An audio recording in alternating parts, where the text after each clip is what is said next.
Tapi bila kita nak cakap stres dengan rasuah ni, dia lagi berat.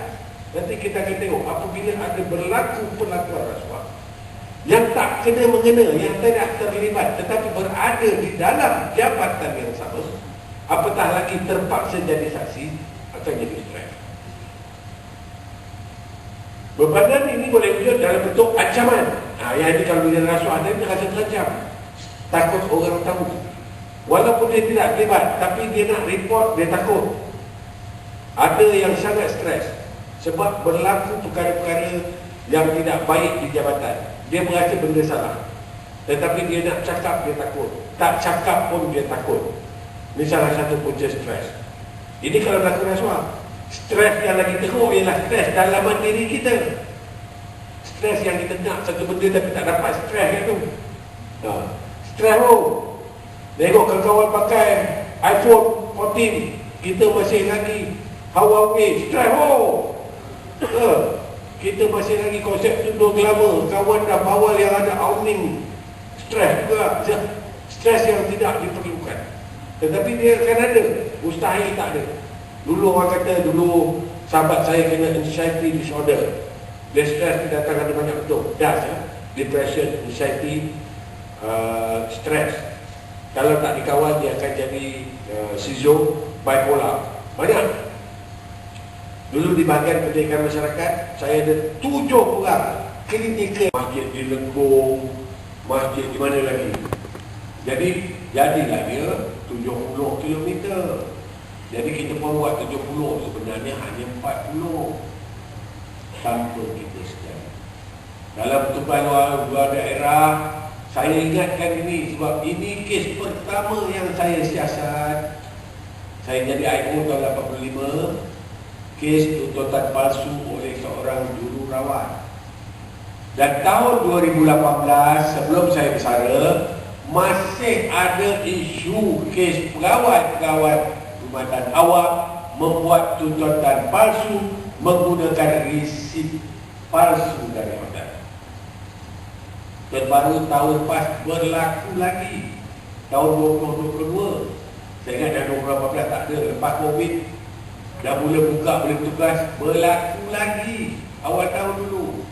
Dulu Covid tak boleh keluar daerah, work from home tak ada masalah, boleh keluar daerah je, berlaku lagi tuntutan palsu. Pergi bekerja di luar daerah, contoh berkhidmat di Kuala Lumpur, 6 malam, 2 malam duduk hotel, 4 malam duduk rumah sahabat, tetapi berpakat dengan kerana hotel, buat risit 6 malam tu akak dengan sebut dekat di depan tu kan. Kalau pernah buat, cukup-cukuplah, berhentilah. Mungkin dulu tidak tahu, semoga Allah ampunkan dosa kita. Tidak tahu dan lupa, sembahyang pun boleh gugur waktunya. Oh, saya tak tahu waktu dah masuk. Oh, saya lupa waktu dah masuk, tak apa. Oh, saya tak tahu waktu salah, tak apa. Tapi hari ini dah tahu kan, tuntutan palsu itu kesalahan.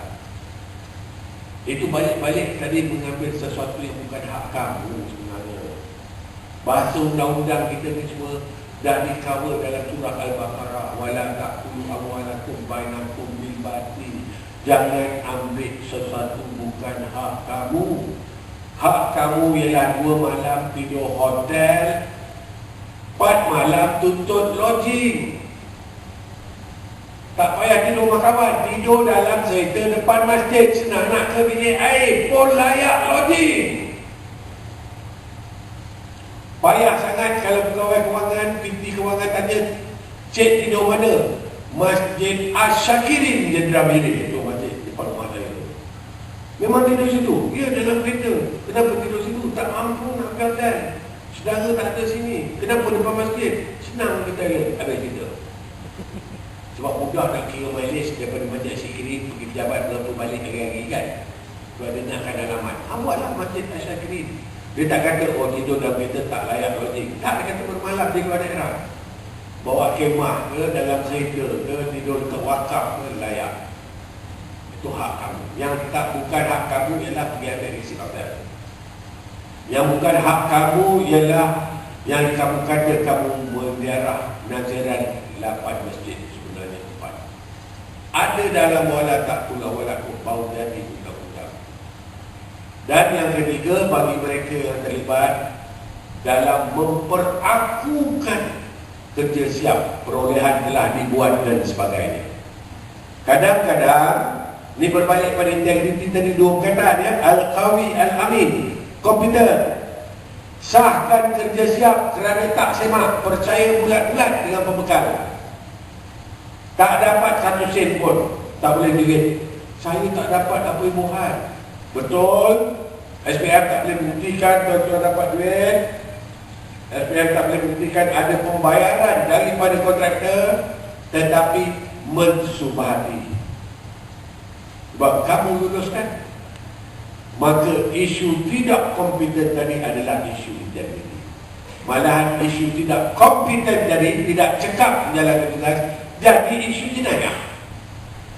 Kalau memang dengan niat, memang berkongsi dengan pembekal, lu tanggunglah sendiri. Memang ia berniat. Tak dibuktikan pun pembekal bayar pada you 20,000. Sebab tuntutan sepalsu 100,000 tu dia tak buat kerja lagi. Dan kita sedang memerhatikan ni, yang kait-kait itu dibuat atau tidak. Kalau tidak, mana jadi tuntutan palsu. Menuntut buat untuk kapal selam dan sebagainya, tapi tak ada. Jadi tuntutan palsu. Kalau kita tidak ada dapat dibuktikan, kita mendapat keuntungan, pun kita masih bersalah mensubhati. Sebab di atas korang saya memperakukan kerja tersebut telah sebenarnya dibuat. Tak kira lah pembekalan ke, kerja siap kerja ke, dia bekal 100 kotak je, tapi dia tuntut 150 kotak benda. Kita pun merakukan. Bila tanya balik, saya percaya dia dah bekal, saya tak cek. Ingat boleh lepas daripada undang-undang, tak boleh. Walaupun tak buktikan tuan-tuan dan perempuan dapat sebarang imbuhan, tetapi mensubhati. Tertuduh pertama ialah orang yang membuat tuntutan syarikat. Tertuduh kedua yang bersubhat ialah orang yang memperakukan dia. Ini perkara-perkara yang boleh mendatangkan stres pun. Saya tak buat pun, saya tak ambil pun, tapi kamu sahkan kerja, dia saya percayakan dia je. Tidak kompeten itu tidak berintegriti. Ingat, al-qawi. Kalau tidak al-qawi, tidak berintegriti.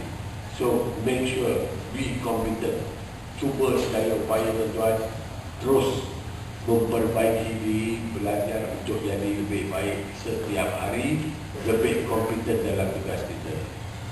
Dan yang terakhir, D. D ini adalah daripada perkataan duduk. A ambil, B beri, C claim. Kata duduk yang menggunakan kedudukan dan jawatan untuk mendapatkan suapan bagi dirinya. Di sini yang saya ada dua isu di sini. Pertama, mereka ada banyak isu lah. Sebab saya kalau cakap tentang undang-undang, kita jadi keras. Oh, kalau buat ini salah, kita kena tengok. Justice must be tempered with mercy. So pendekatan saya ialah saya ambil dekat menyampaikan yang baik dahulu. Maknanya jangan tersilap langkah. Kerana ada kes yang orang tidak faham undang-undang, tak nak ambil tahu undang-undang, bila diberi tanggungjawab, beli sesuatu jabatan, paling mudah dia cari adik-beradik supply. Kadang-kadang dia tak dapat untung, pagang tak untung. Saya quote satu kes kepada tuan-tuan, seorang guru di Seremban beli barang berharga 600 lebih untuk kelas kemahiran hidup. Barang-barang berupa soldering iron lah, besi lah, jarum lah, benang lah. Sebab pembekal tak nak bekal, tak bantu. RM600 pakai LO 3 bulan baru dapat bayaran, tak menguntungkan. Dia nak mengajar, barang tak ada. Isteri dia ada kedai tukang jahit, dan isteri dia guna nama syarikat bekalkan. Tak untung banyak mana, berapa sen sangat, 3 bulan lagi baru dapat duit. Isteri dia takkan kedai tukang jahit ada soldering iron, terpaksa pakai duit dia sendiri, beli soldering iron, supply kepada sekolah. Kesian tak? Kesian. Tapi di antara cikgu-cikgu ada tak puas hati, buat aduan kepada SPM. SPM seperti biasa, setiap aduan akan disiasat. Bila siasat, kesalahan dah berlaku. Dia buat purchase dari syarikat yang dimiliki oleh isterinya. Duduk di mahkamah. Komplit. Kita nak kata apa? Yang menyiasat bukan peras. Aku lama. Kalau kita kata saya tak cadang tuduh, saya pernah kena bodoh di pegawai atasan. Kenapa tak tuduh? Offense committed. So kita pun tuduh. Sebaik mahkamah menggunakan kuasa budi bicara, jatuhkan hukuman bang umur kelakuan baik 2 tahun. Ikat jamin. Tak ada kena buat itu. Mana dia kena sign jamin dalam tempoh 2 tahun. Kalau boleh, kena saman lampu merah pun jangan. Saya silap dia akan sebab melanggar lampu merah tadi menjadi kesalahan, baru dia kena hukum. So 2 tahun tu dia kena berhati-hati. Habis 2 tahun tu tak apa. So tidak hilang jawatan sebagai guru. Reason dia ialah dia tidak tahu. Dalam undang-undang kita terpakai The Miranda Act, Akta Miranda. Yang ini jika ada sesuatu undang-undang dikuatkuasakan, bukan tanggungjawab negara memastikan tuan-tuan faham undang-undang tersebut, tetapi menjadi tanggungjawab citizen, warga negara, untuk mengetahui undang-undang tersebut. So, hari ini kita dengar hari-hari ada undang-undang yang terbaru. Yang terbaru apa? Lompat parti. Walaupun kita bukan calon, eloklah kita buka baca apa hal itu undang-undang lompat parti. Lepas tu ada pula undang-undang yang terbaru yang mengenai rokok, ND. Tidak boleh menjual rokok kepada kanak-kanak yang lahir selepas tahun sekian. Kita tak boleh, saya tak tahu ada undang-undang tu. Tak ada. Kalau kita tangkap menjual rokok, ada kena runcit pada budak-budak yang lahir selepas tahun sekian, kita tak boleh cakap, saya tak tahu ada undang-undang. Tak ada. It's the responsibility adalah menjadi tanggungjawab citizen warga negara untuk faham undang-undang itu. Itu juga dalam kes purchasing ini. Kadang-kadang bukan tak ada, betul, ada. Saya cerita betul, bukan tak ada yang betul-betul ignorant of the law. Tak ambil tahu lagi undang. Oleh keadaan Spain nak supply cepat, dia suruh abang ipar dia supply. Kalau tak ada hal, dia okey. Kadang-kadang yang tak puas hati, di antara orang pejabat sendiri. SPRM kadang-kadang tak ada masa nak tahu semua yang berlaku di daerah Kuala Lumpur atau di daerah Padang, tak ada. Tapi sampai aduan dari dalam juga, si Ali bin Si Ahmad bertanggungjawab untuk purchase 80 botol cuka buatan Jabatan Pertanian JKS ni, meninggalkan sahabat saya. Saya marah dia dah meninggal. Kau dah buat, kenapa tak tanya aku dulu? Sia-sia dia kawan.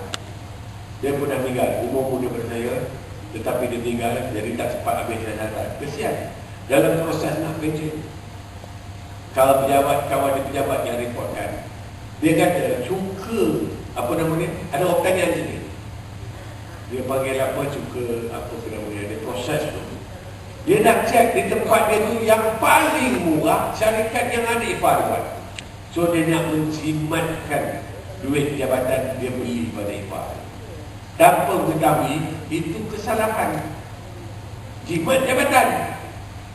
Ada 3 syarikat, dia beli yang ada ipar dia. Dah kutu report. Kutu yang report tu siapa? Kawan kita juga, yang beredar lah sangat tu. Dia pun report.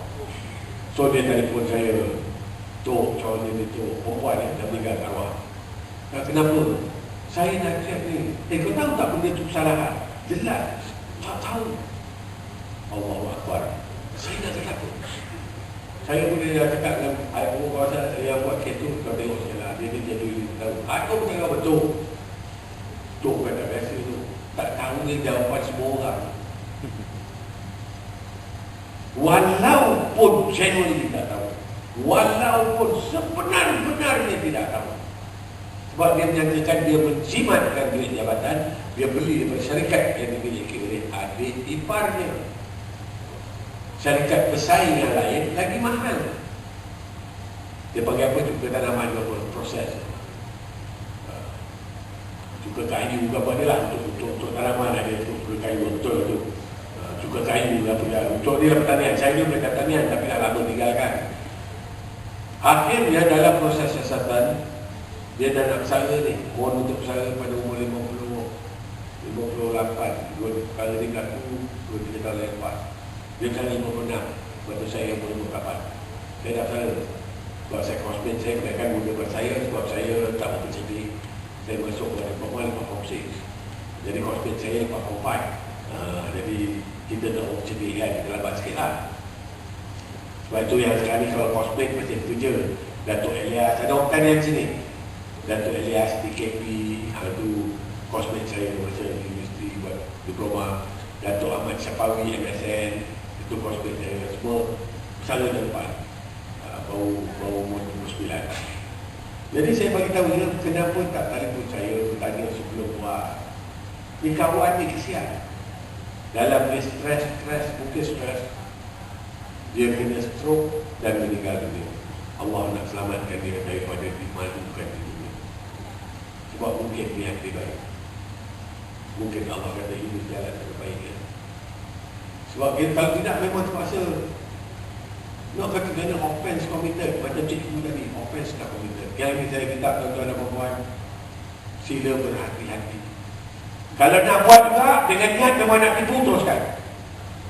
Saya tak ada rasa salah dah, sebab saya dah ingatkan. Tapi jangan berlaku sesuatu yang tak baik. Dia kata dia ni dulu untuk pernah datang untuk punya ceramah. Tapi kenapa dia buat juga? Oh, sebab dia tak tahu. Jangan. Saya ingatkan sekali lagi. Jangan. Kalau terpaksa macam mana? Ada jalan keluar? Ada. Ini nak buat perayaan 30 hari 1 hari bulan Ogos. Tuan-tuan diarahkan oleh bos, dapatkan kemah. Kebetulan hari yang sama, orang kahwin ramai. Tak ada orang boleh supply kemah. Ada ipar seorang boleh supply. Dia nak tolong you, ada beradik. Okeylah, saya supply lah bang, berapa kemah nak 6. Boleh? Dengan syarat. You bagi tahu ya bos, sampai ini ada ipar saya punya. Dia je yang boleh tolong. Kalau orang tak percaya, suruh orang lain cek. Dan saya tak nak terlibat pun dalam awarding dulu. Jangan terlibat dalam proses pemberian.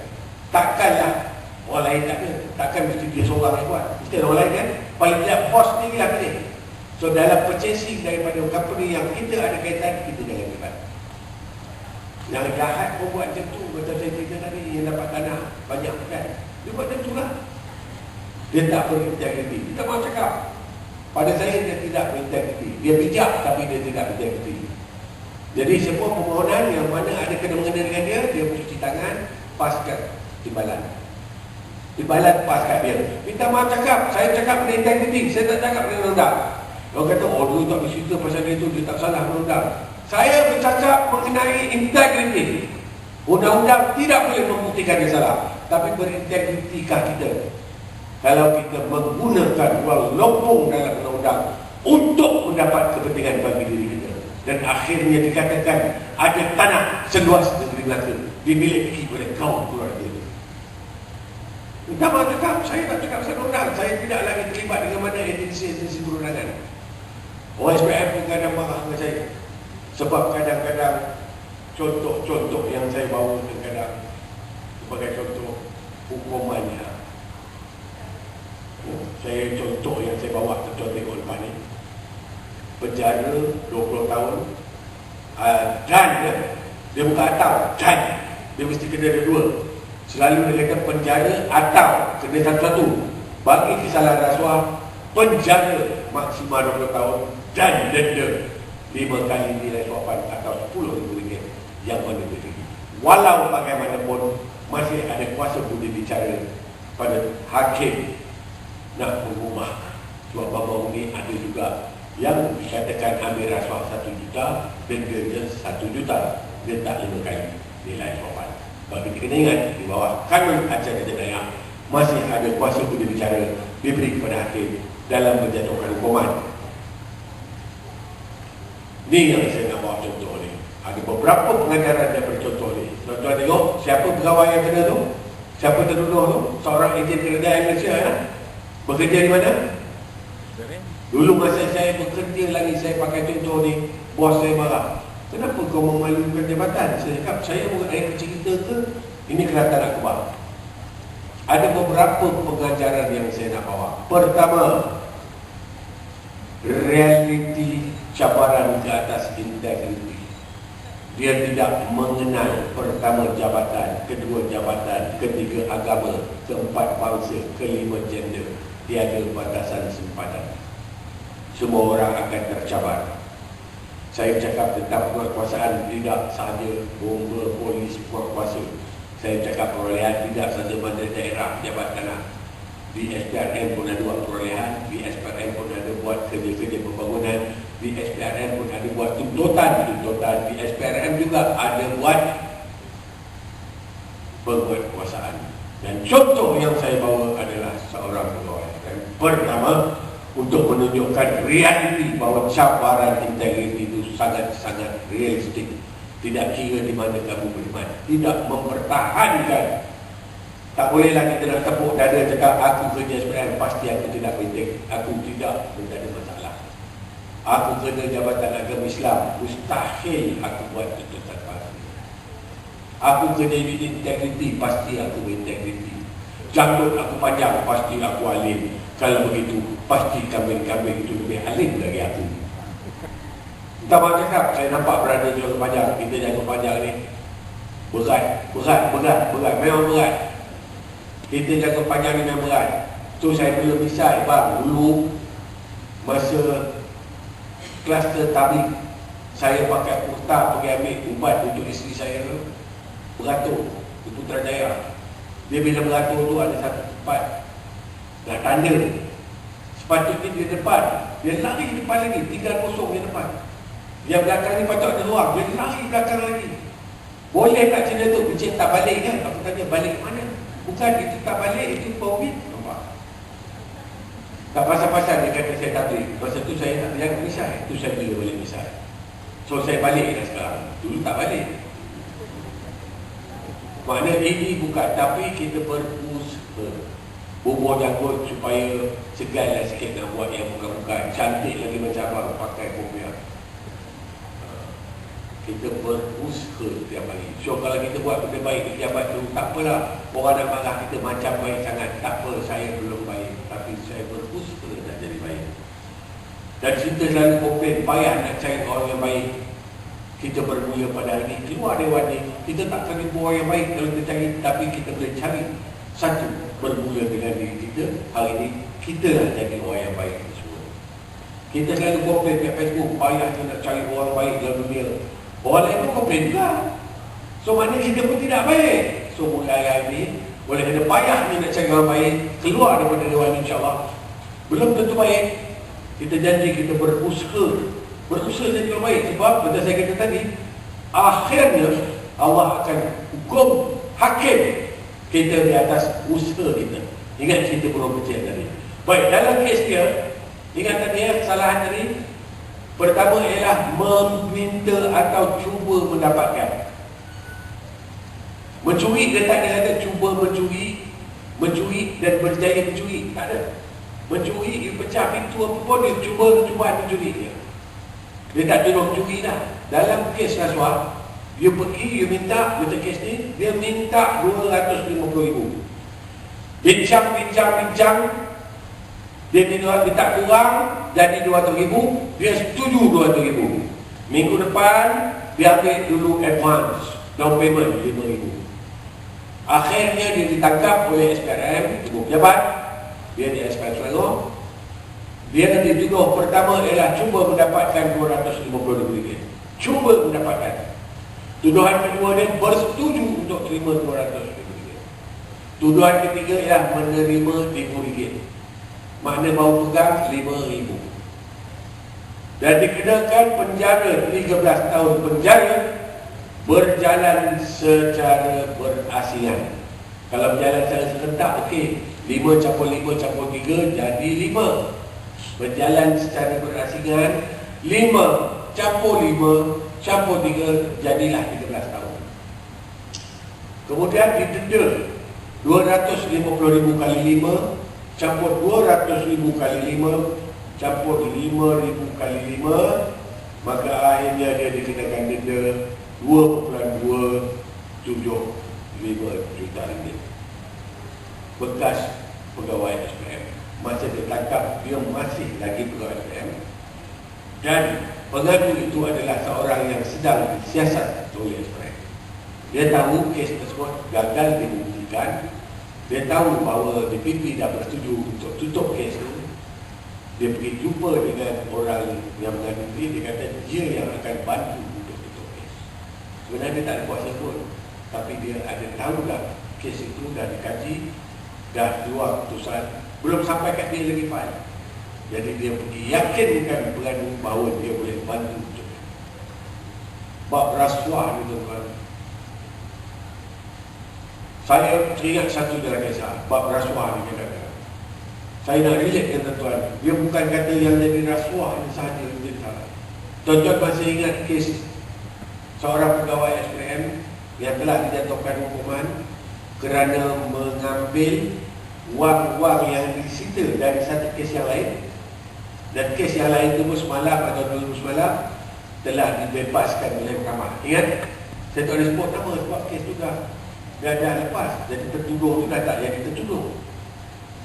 Dia disiasat, lepas tu duit itu dirampas oleh SPM berpuluh-puluh juta. Dalam siasatan SPM, duit itu dalam kawalan SPM, ada seorang pegawai SPM ambil duit itu, tukar dengan duit palsu.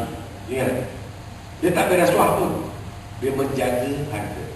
Ini yang sebenarnya saya nak kait dengan, kalau kita lihat Allah dah gambarkan, Rasulullah dah pesan perkara ini zaman ke zaman. Bila berkenaan dengan harta wang yang rasuah ni, bukan sahaja yang ambil rasuah, yang siasat rasuah, yang jaga harta daripada perkara-perkara rasuah pun sangat berisiko. Digambarkan dalam kisah perang Uhud.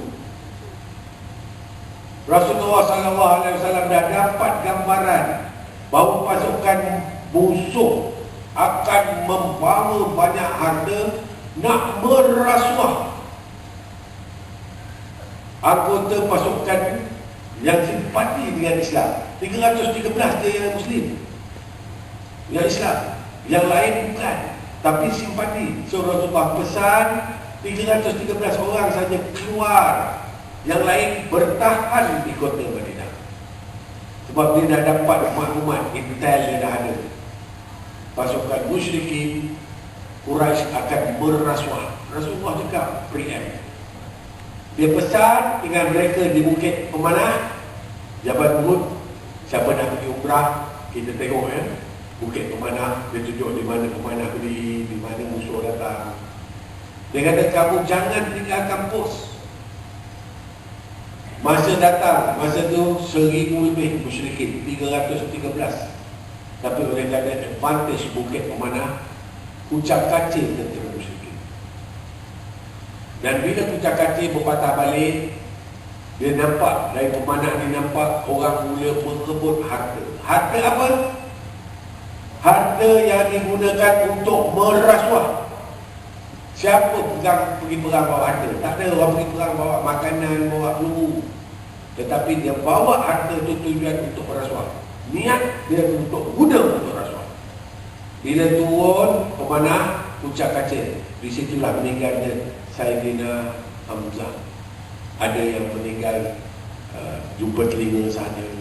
Kisah yang dia putus tangan, dia peluk dengan kanan, dia kepit dengan tangan. Lepas tu dia putus tangan, dia kepit dengan kaki, dia potong kaki, sehingga yang keluarga temu adalah cebesan telinga dan hidung. Dia mempertahankan panji Islam. Tapi yang saya nak kaitkan kisah itu, saya pergi umrah, Alhamdulillah, lebih daripada sekali. Saya sebut berapa kali jadi riak. Haji saya pergi pada umur saya 40, tahun 2021. Tahun macam tahun 2001. Pada umur saya kena, saya pergi 22, umur saya kena 40 tahun 1 bulan. Lepas tu saya pergi umrah beberapa kali. Tapi sekali sahaja yang saya jumpa ustaz yang kait cerita ini pasal rasuah, saya minta permission dia, Ustaz Syafiq nama dia. Saya kata minta permission untuk saya share. Sebab tak perlu minta orang cerita, orang cerita pasal pemanah, berebut ghanimah. Baru dia cerita dengan jelas sebab dia adalah seorang Malaysia yang jadi ahli persatuan sejarah Madinah. So dalam kisah itu sangat jelas bubuknya rasuah ni belum jadi rasuah, baru niat harta ini nak digunakan sebagai rasuah sehingga pucar kacir tentera Islam dan kehilangan paling ramai syuhada. Tidak kalah dalam Uhud, tentera Islam tidak kalah, malah kita mengejar kembali dia, tetapi kehilangan syuhada paling ramai. Maknanya yang terlibat menyiasat kes rasuah, kalau tuan-tuan penguat kuasa undang-undang, kalau tuan-tuan terlibat dalam perbolehan dan sebagainya, di sini terlalu banyak cabaran-cabaran yang jika tidak ditangani akan mendatangkan stres. Apatah lagi adanya kemahuan-kemahuan yang kuat dalam diri kita kepada perkara-perkara yang disenangi oleh Allah SWT. Kita berhadapan dengan tawaran-tawaran yang kita rasa peluang-peluang. Sebenarnya ingat, ini bukan tawaran, ini bukan peluang. Inilah cabaran, inilah ancaman. Tuan-tuan, jika berurusan dengan orang luar, tuan-tuan ada bakat, tuan-tuan ada kuasa, buat imas kecil mana, sangat dihargai tuan-tuan. Tunggu pencen pun tuan. Tunggu pencen pun tuan-tuan. Tak pandang orang. Bukan saya kisah orang lain ya. Saya tahun 80 lebih dulu saya baru kerja kumpulan, kalau sekarang dia sebut 29 lah, di Johor, menolong pegawai siasatan. Ada satu kes, seorang bekas pegawai mengungkapkan saman terhadap ketua pengarah masa itu daerah ketua dan bekas ketua pengarah yang nak kala. Dia saman, dia kata dia kena tindakan tidak adil. Dia dipensionkan awal. Dia ditamat Kalimantan, pension RM1. Tuan-tuan dulu ada, sekarang saya tak tahu. Salah satu bentuk hukuman pension RM1, tuan-tuan. Pension RM1. Bukan macam sekarang, pension masuk akaun. Dia dapat awal tahun 12 keping macam cek. Tiap-tiap bulan boleh tunaikan RM1. Gila babi apa? Daripada Kota Tinggi nak pergi Johor Bahru, tambang RM4 nak tunaikan duit RM1. Bukan kata gila babi, babi pun gila tu dapat cek tu. Itu bentuk hukuman sebenarnya. So dia mengemukakan saman. So saya ditugaskan menjaga isteri pun kena jaga. Orang kena pangkat, ramai. Saya ditugaskan menjaga isteri ketua Putrajaya, ketua pengarah yang tugas. Ketua pengarah tu hidup lagi dia, Tansi sekarang. Malam tadi saya berjumpa dengan bekas PKP saya, duk cerita pasal benda dia gelap lah. So saya kata saya selalu guna cerita di dalam ceramah, mengingatkan kita bahawa pangkat kita ini sebentar saja. Jadi dia suruh saya dibeli ceklat hack. Tahu ceklat hack apa? Gula-gula hack. Sekarang tak ada yang lain kat TV.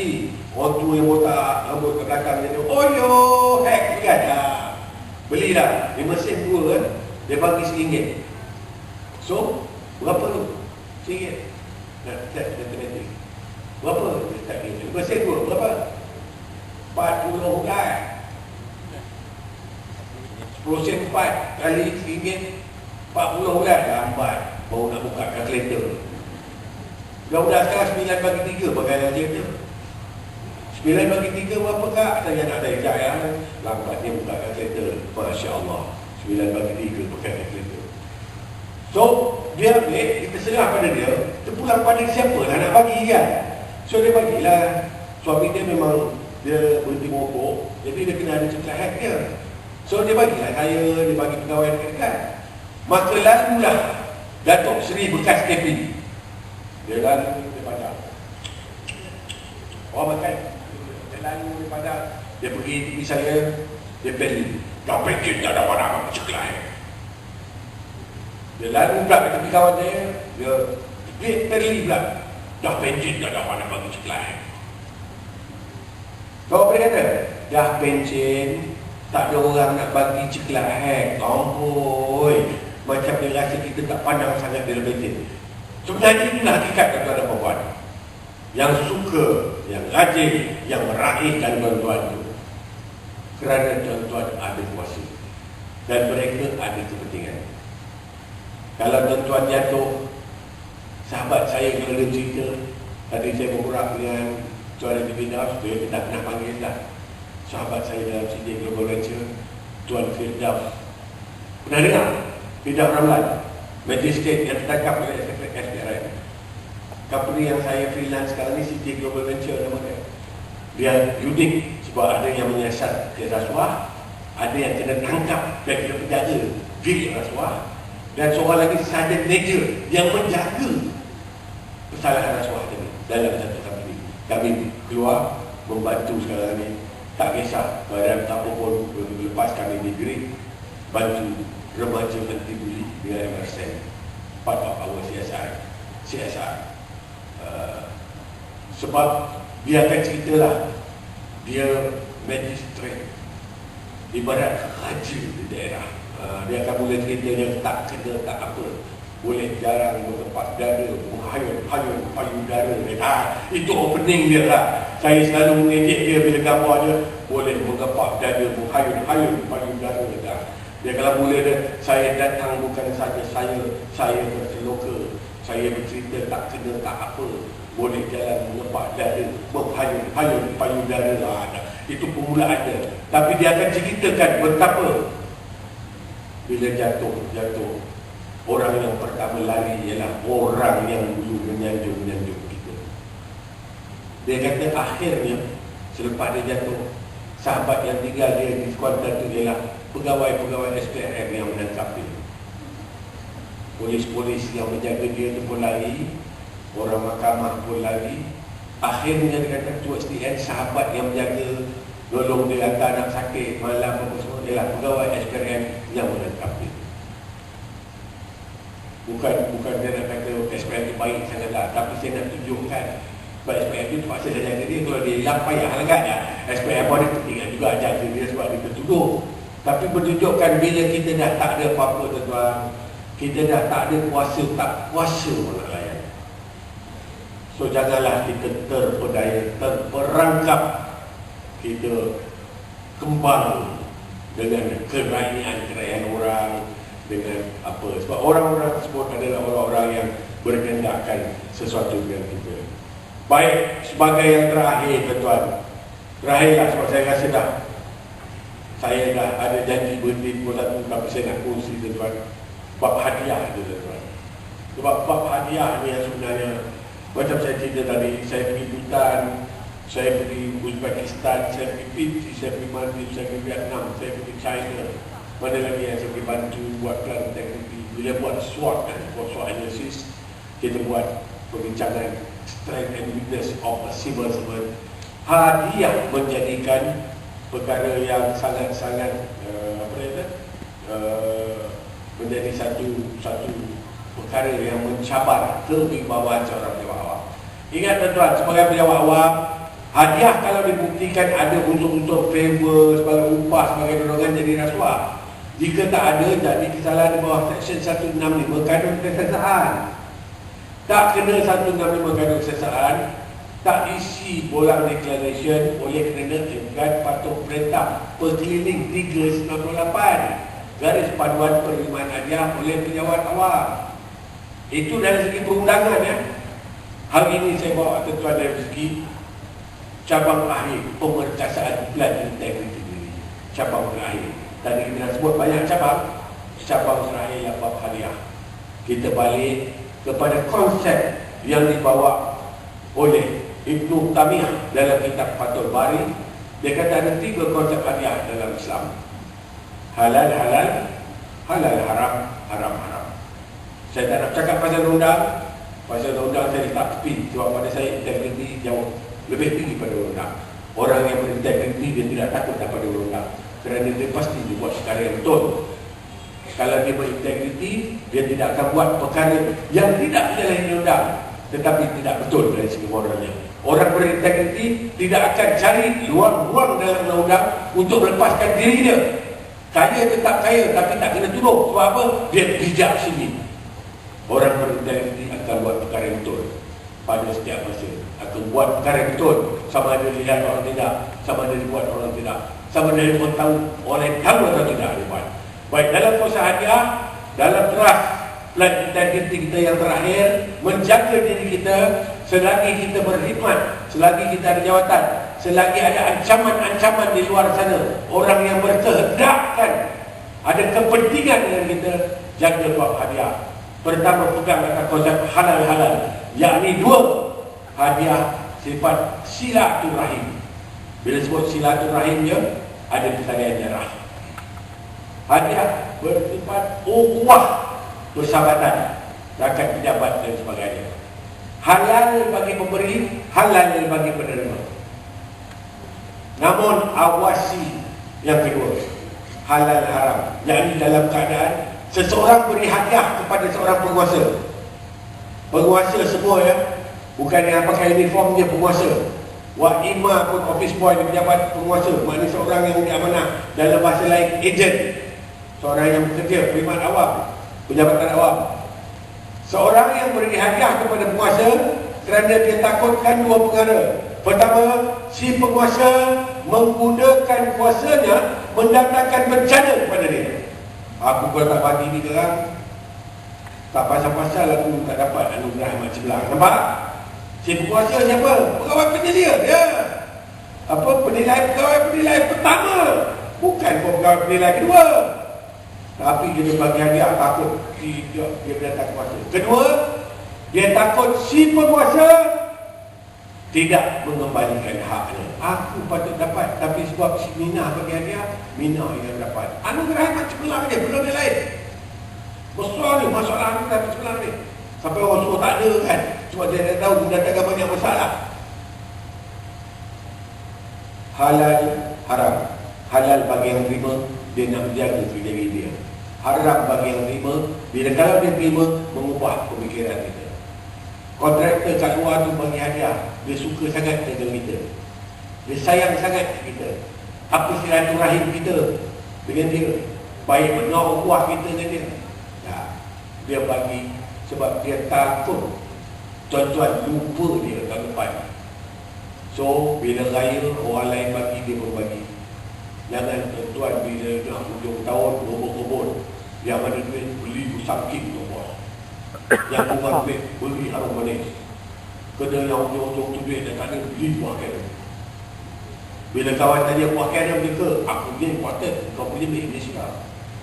Nak bagi markah, bos, Ali bin Ahmad terbau di hidungnya, busangking terasa di lidahnya, 96. Abu bin Hussein, bau tak apa-apa tapi ada rasa harum manis, 92. Ahmad bin Hakim, buah kera bau tidak, rasa pun tak ada, bolehlah 79.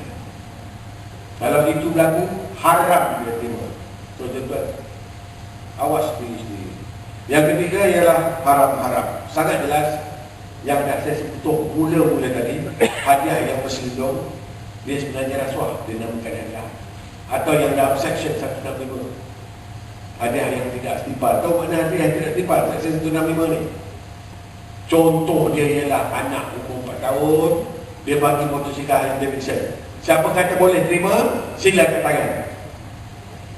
Saya kata boleh terima kalau Harley Davidson pakai bateri. Adakah tuan? Harley Davidson pakai bateri untuk budak-budak? Bolehlah terima. Tapi kalau Harley Davidson pakai minyak, tak boleh terima. Jangan ingat benda ni buah kelakar. Sebab dalam siasatan kita ada kes di mana untuk hari jadi anak, hadiah yang dibagi golf set. Anak umur 4 tahun, kalau timba di golf set tu, cedera parah kalau tak meninggal dunia. So, tidak setimpal. So, ini yang dikata berhati-hati. Kalau yang pertama jadi rasuah, kedua jadi section. Namun demikian, untuk memperkasakan integriti kita, lebih baiklah kita berjaga-jaga,